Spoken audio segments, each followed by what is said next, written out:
Hold on, I got a woman and a kid 200 yards out, moving towards the convoy. Her arms aren't swinging, she's carrying something.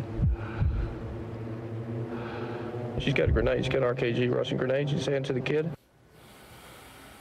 Bradley Cooper there, an American Sniper, and if you have not seen the movie yet, the scene we just showed you, it's a popular scene, it's in the trailer, it's been featured in award shows, but is it anti-Islamic?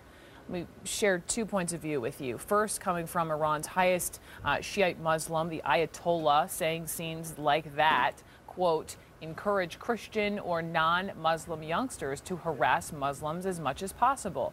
Here's a little context. Just in the course of the past 7 days, we've seen 3 instances of possible hate crimes against Muslims. First, this past Saturday, a Muslim school in Rhode Island was vandalized with this graffiti. Second, Friday, a mosque in Houston was lit on fire. A 55-year-old neighbor was charged with arson. And then, of course, a week ago today, those 3 young Muslim UNC students were killed, each in their heads at their apartment. All of these cases are still under investigation. Suzanne Barakat, the sister of one of those students at Carolina, told CNN, for Muslims in America, her words, this is open season.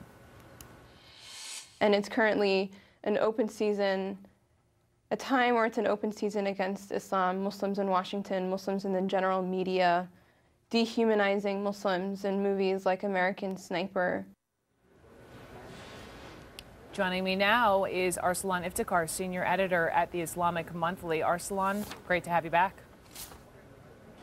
Thanks for having me, Brooke. So the point of view from Dia Barakat's sister and the point of view from the Ayatollah, I mean, do those viewpoints, Arsalan, have merit?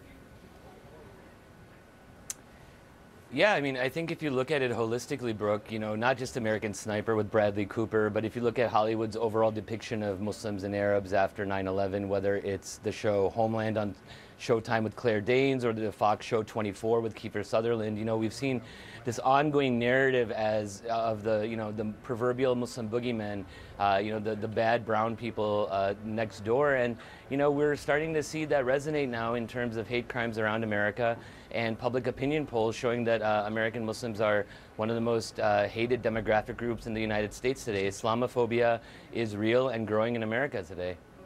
You know, I'm haunted by Suzanne Barakat's words saying it's open season.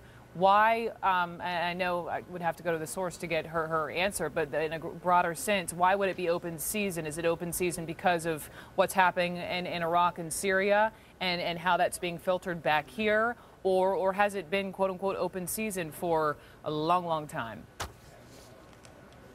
You know, that's a very good question, Brooke. I mean, as you pointed out, in the last 7 days, we had the brutal execution of 3 Muslim college students at UNC-Chapel Hill. We had a mosque arson in Houston. We had the Islamic School of Rhode Island in Providence, which had graffiti that said things like, you know, Muhammad is a pedophile, F Allah, and now this is a hate crime. So you know when people are taking pride in the fact that they're committing a hate crime, that there's really something wrong, and there's a new discussion that we have to have in America, because sadly this is feeding the propaganda recruitment tools of groups like ISIS. Mm-hmm. There has been, just speaking of President Obama, I mean, there's been criticism toward the administration that they've been, you know, excluding the term Islamic when talking about radicalization. He published a column this morning in the LA Times, you know, that specifically mentioned attacks on the U.S. that were committed by Muslims. Your reaction to his phraseology, and how do you think the White House should be approaching this?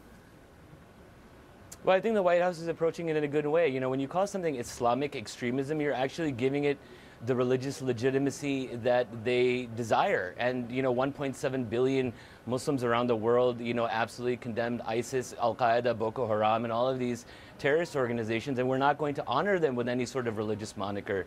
These are irreligious criminals committing acts of murder, and, you know, just like the Lord's Resistance Army in Africa, which is a Christianist organization, or the Ku Klux Klan is, you know, is not representative of Christians worldwide, so too must we make these distinctions in order to move the conversation forward in a positive direction.